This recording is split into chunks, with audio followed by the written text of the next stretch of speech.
Selamat datang di channel Saham Cuan. Sebelum kita mulai, saya ingatkan kembali bahwa video ini sepenuhnya hanya untuk edukasi, bukan ajakan membeli atau menjual saham. Semua keputusan investasi tetap berada di tangan Anda masing-masing. Pada video kali ini, kita akan membahas salah satu saham perbankan daerah yang cukup menarik perhatian investor, yaitu PT Bank Pembangunan Daerah Jawa Timur (TBK) dengan kode saham BJTM. Bank Jatim merupakan salah satu bank daerah terbesar di Indonesia yang memiliki basis nasabah kuat dari pemerintah daerah serta aparatur sipil negara di wilayah Jawa Timur.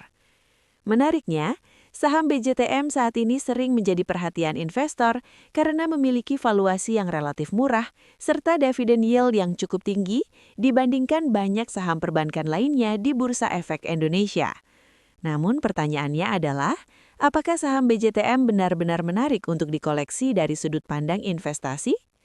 Untuk menjawab pertanyaan tersebut, di video ini kita akan membahasnya secara lebih mendalam, mulai dari kondisi fundamental perusahaan, valuasi saham, kinerja keuangan, hingga melihat pergerakan harga sahamnya dari sisi analisa teknikal.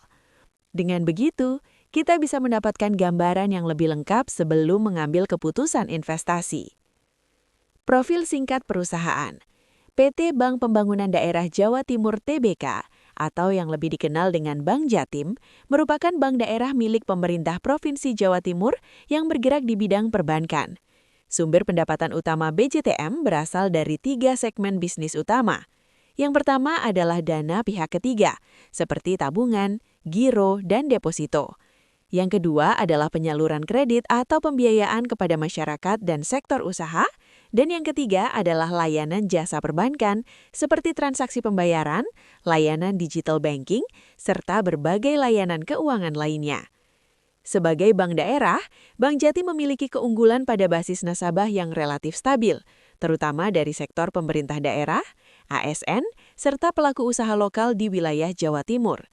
Saat ini, Bank Jatim memiliki jaringan operasional yang cukup luas dengan ratusan kantor cabang, kantor layanan, ATM, serta jaringan pembayaran yang terhubung dengan sistem ATM bersama, jaringan prima, dan berbagai jaringan EDC nasional.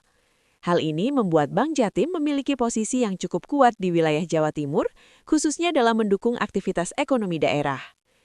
Dari sisi kepemilikan saham, BJTM didominasi oleh pemerintah daerah. Pemegang saham terbesar adalah pemerintah Provinsi Jawa Timur dengan kepemilikan sekitar 51% saham perusahaan. Selain itu, beberapa pemerintah kabupaten dan kota di Jawa Timur juga memiliki kepemilikan saham yang cukup signifikan seperti Sidoarjo, Surabaya, Bojonegoro, Banyuwangi, Malang, Gresik, Tuban, dan Ngawi. Kemudian terdapat juga investor institusi seperti PT Taspen Persero yang memiliki sekitar 2,7% saham perusahaan. Struktur kepemilikan ini menunjukkan bahwa Bank Jatim memiliki hubungan yang sangat kuat dengan ekosistem pemerintah daerah. Hal ini memberikan keuntungan berupa basis nasabah yang stabil, serta potensi penyaluran kredit yang cukup konsisten dari sektor pemerintahan dan pegawai negeri. Namun di sisi lain, bank daerah juga memiliki tantangan berupa ruang ekspansi yang tidak sebesar bank nasional besar. Valuasi saham. Sekarang kita masuk ke bagian yang sangat menarik, yaitu valuasi saham BJTM. Saat ini, saham BJTM diperdagangkan dengan price to earnings ratio atau PER sekitar 5,9 kali. Artinya investor hanya perlu membayar sekitar 5,9 tahun laba perusahaan untuk membeli saham ini.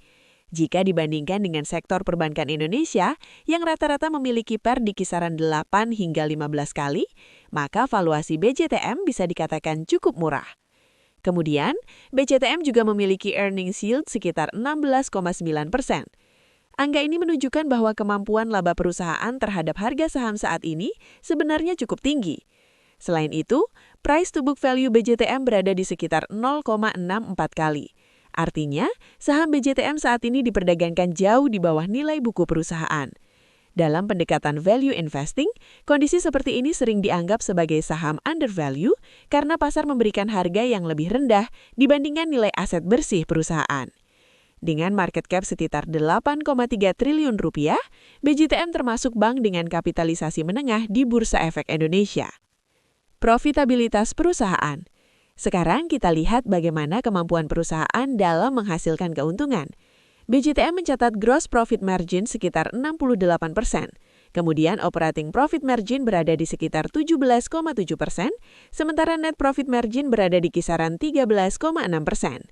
Dengan pendapatan sekitar 10 triliun rupiah, Bank Jatim mampu menghasilkan laba bersih sekitar 1,4 triliun rupiah. Dari sisi efisiensi aset, BJTM mencatat return on asset sekitar 1,13%.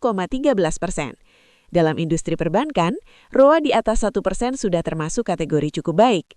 Kemudian, return on equity atau ROE berada di kisaran 10,8%. ROE ini menunjukkan bahwa perusahaan mampu menghasilkan laba sekitar 10% dari modal yang dimiliki pemegang saham. Namun jika dibandingkan dengan bank besar nasional, angka ROE ini memang masih relatif lebih rendah.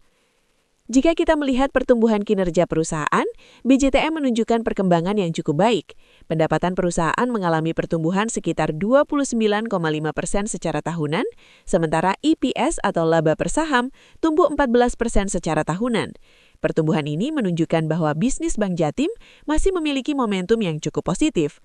Pertumbuhan tersebut kemungkinan didorong oleh peningkatan penyaluran kredit, pertumbuhan transaksi perbankan, serta aktivitas ekonomi yang terus berkembang di wilayah Jawa Timur. Dari sisi neraca keuangan, total aset BJTM saat ini mencapai 125 triliun rupiah, sementara total liabilitas berada di sekitar 110 triliun rupiah, dan total ekuitas perusahaan sekitar 13 triliun rupiah. Struktur ini sebenarnya cukup normal untuk sektor perbankan, karena bank memang menggunakan leverage tinggi dari dana pihak ketiga untuk menyalurkan kredit. Rasio total liabilities terhadap equity berada di sekitar 8,4 kali, yang masih termasuk wajar untuk industri perbankan.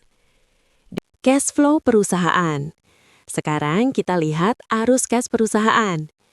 Cash flow dari operasi tercatat minus sekitar 4,1 triliun rupiah. Dalam sektor perbankan, kondisi ini sebenarnya tidak selalu buruk karena arus kas sangat dipengaruhi oleh perubahan penyaluran kredit dan dana pihak ketiga. Sementara itu, free cash flow tercatat sekitar minus 4,28 triliun rupiah. Hal ini bisa disebabkan oleh ekspansi kredit atau perubahan struktur pendanaan bank. Investor perlu melihat tren jangka panjang untuk memastikan apakah kondisi ini sementara atau berkelanjutan. Dividen. Salah satu daya tarik utama dari saham BJTM adalah dividen yang cukup besar. Perusahaan membagikan dividen sekitar Rp42 per saham, dengan payout ratio sekitar 58% dari laba bersih. Jika dihitung dengan harga saham saat ini, maka dividen yield BJTM mencapai sekitar 9,8% per tahun. Yield ini termasuk sangat menarik bagi investor yang mencari pendapatan dividen yang stabil. Performa harga sahamnya, jika kita melihat performa harga sahamnya dalam 1 tahun terakhir, BJTM mengalami kenaikan sekitar 15%. Namun dalam 3 tahun terakhir, saham ini masih mengalami penurunan sekitar 25%. Hal ini menunjukkan bahwa saham BJTM sempat mengalami periode koreksi yang cukup panjang sebelum mulai stabil kembali. Saat ini harga saham berada di kisaran sekitar Rp550 dengan 52-week high di 605 dan 52-week low di 450. Kesimpulan analisa fundamental. Jika kita rangkum seluruh analisa fundamental tadi, BJTM memiliki beberapa keunggulan yang cukup menarik. Pertama, valuasi yang tergolong murah dengan PER di bawah 6 dan PBV di bawah 1. Kedua, dividend yield yang cukup tinggi, hampir mencapai 10% per tahun. Ketiga, model bisnis yang relatif stabil sebagai bank daerah dengan basis nasabah pemerintah dan ASN. Namun, investor juga perlu memperhatikan beberapa resiko, seperti pertumbuhan yang cenderung lebih lambat dibanding bank nasional besar, serta profitabilitas yang masih berada di kisaran moderat. Secara keseluruhan, BJTM bisa dikategorikan sebagai saham value dengan karakter dividend play yang cukup menarik bagi investor yang mencari saham murah dengan dividen tinggi. Namun tentu saja, keputusan investasi tetap harus disesuaikan dengan profil resiko dan strategi masing-masing investor. Analisa teknikal. Saham PT Bank Pembangunan Daerah Jawa Timur Tbk, BJTM. Sekarang kita masuk ke analisa teknikal saham BJTM untuk melihat bagaimana pergerakan harga saham ini jika dilihat dari sudut pandang grafik dan momentum pasar. Analisa teknikal ini penting untuk membantu kita memahami area support, resisten, serta potensi arah pergerakan harga saham dalam jangka pendek hingga menengah. Jika kita melihat pergerakan harga dalam beberapa bulan terakhir, saham BJTM terlihat sedang bergerak dalam fase konsolidasi dengan kecenderungan sideways naik. Harga saham saat ini berada di kisaran sekitar Rp550, masih berada di dalam rentang pergerakan tahunan, dengan 52 week high di sekitar Rp605 dan 52 week low di sekitar Rp450.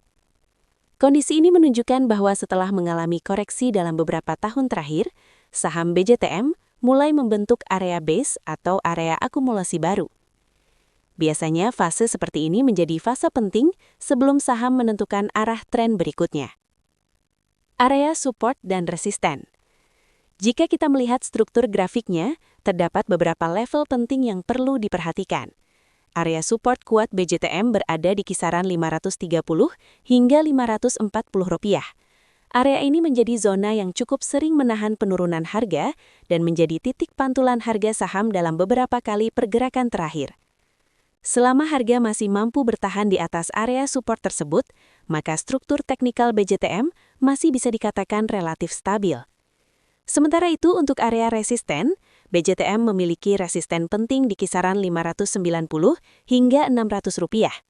Area ini menjadi level yang cukup kuat menahan kenaikan harga dalam beberapa waktu terakhir. Jika suatu saat harga mampu menembus resisten ini dengan volume transaksi yang besar, maka ada peluang BJTM akan memulai fase kenaikan baru atau uptrend. Jika kita melihat indikator moving average, jika kita melihat posisi harga BJTM saat ini masih berada di sekitar area rata-rata pergerakan menengah. Moving average 50 hari berada di kisaran sekitar Rp570, sementara moving average 200 hari berada di sekitar Rp560. Selama harga masih bergerak di sekitar atau di atas area MA200, maka secara teknikal, tren menengah saham ini masih relatif terjaga. Namun jika harga turun jauh di bawah MA200, maka biasanya hal tersebut bisa menjadi sinyal melemahnya momentum kenaikan. Jika kita melihat indikator momentum seperti Relative Strength Index atau RSI, level RSI BJTM saat ini berada di sekitar area 55 hingga 60. Level ini menunjukkan bahwa saham BJTM masih berada di zona netral menuju bullish. Artinya tekanan beli dan tekanan jual masih relatif seimbang, namun momentum kenaikan masih cukup terbuka. Kemudian dari indikator MACD, terlihat bahwa momentum pergerakan harga masih menunjukkan kecenderungan positif, meskipun belum terlalu kuat. Hal ini menunjukkan bahwa saham BJTM masih berada dalam fase menunggu konfirmasi arah tren berikutnya. Jika kita melihat struktur teknikal BJTM saat ini, ada dua kemungkinan skenario yang bisa terjadi. Skenario pertama adalah skenario bullish. Jika harga mampu menembus area resisten di kisaran Rp590 hingga Rp600, maka BJTM berpotensi melanjutkan kenaikan menuju area psikologis berikutnya di sekitar Rp650 hingga Rp700 dalam jangka menengah. Skenario kedua adalah koreksi atau pergerakan sideways. Jika harga gagal menembus resisten dan mengalami tekanan jual, maka saham ini kemungkinan akan kembali menguji area support di sekitar Rp530 hingga Rp540. Namun selama support ini masih mampu bertahan, maka koreksi yang terjadi masih bisa dianggap sebagai koreksi sehat dalam fase konsolidasi. Kesimpulan analisa teknikal. Secara keseluruhan dari sisi teknikal, saham BJTM saat ini masih berada dalam fase konsolidasi dengan kecenderungan bullish ringan. Area support di sekitar Rp530 hingga Rp540 menjadi level penting yang menjaga stabilitas harga. Sementara itu, resisten di kisaran Rp590 hingga Rp600 menjadi level kunci yang perlu ditembus agar saham ini bisa melanjutkan kenaikan yang lebih kuat. Selama harga masih bergerak di dalam rentang tersebut, BJTM kemungkinan akan terus bergerak dalam fase sideways sambil menunggu katalis baru dari pasar. Kesimpulan analisa. Jika kita rangkum dari seluruh analisa yang sudah kita bahas, baik dari sisi fundamental maupun teknikal, saham BJTM memiliki beberapa poin menarik yang patut diperhatikan oleh investor. Dari sisi fundamental, BJTM memiliki model bisnis yang relatif stabil sebagai bank daerah dengan basis nasabah yang kuat dari sektor pemerintah dan aparatur sipil negara. Perusahaan juga mampu mencatatkan pertumbuhan pendapatan yang cukup baik dengan laba bersih yang stabil serta tingkat profitabilitas yang masih cukup sehat untuk ukuran bank daerah. Selain itu, dari sisi valuasi saham BJTM juga terlihat cukup menarik. Dengan PER di bawah 6 kali dan PBV di bawah 1, saham ini diperdagangkan jauh di bawah nilai buku perusahaan. Ditambah lagi dengan dividen yield yang mendekati 10%, menjadikan BJTM cukup menarik bagi investor yang mencari saham dengan karakter income investing atau dividen rutin. Namun tentu saja investor juga perlu mempertimbangkan beberapa resiko, seperti pertumbuhan yang cenderung tidak seagresif bank nasional besar, serta pergerakan saham BJTM dalam beberapa tahun terakhir cenderung bergerak sideways. Sementara itu, dari sisi analisa teknikal, saham BJTM saat ini masih berada dalam fase konsolidasi. Area support di kisaran 530 hingga 540 rupiah menjadi level penting yang menjaga stabilitas harga. Sementara itu, resisten di kisaran 590 hingga 600 rupiah menjadi level kunci yang perlu ditembus agar saham ini bisa melanjutkan kenaikan yang lebih kuat. Selama harga masih bergerak di dalam rentang tersebut, BJTM kemungkinan akan terus bergerak dalam fase sideways sambil menunggu katalis baru dari pasar. Sebagai penutup, saham BJTM bisa dikategorikan sebagai saham dengan karakter value investing dan dividend play, dengan valuasi yang relatif murah serta potensi dividen yang cukup menarik. Namun tentu saja investor juga perlu mempertimbangkan beberapa resiko. Karena seperti biasa, tidak ada saham yang selalu naik dan setiap investasi tetap memiliki resiko. Karena itu, sebelum membeli saham, pastikan teman-teman selalu melakukan riset dan analisa sendiri, serta menyesuaikan dengan strategi investasi dan profil resiko masing-masing. Jika teman-teman memiliki saham yang ingin dianalisa di channel ini, silakan tuliskan di kolom komentar. Siapa tahu, saham pilihan teman-teman akan menjadi pembahasan di video berikutnya. Terima kasih sudah menonton video ini sampai selesai. Jangan lupa like, subscribe, dan share ke teman-teman investor lainnya, agar channel Saham Cuan bisa terus berkembang dan memberikan konten edukasi investasi yang bermanfaat. Sampai jumpa di video selanjutnya.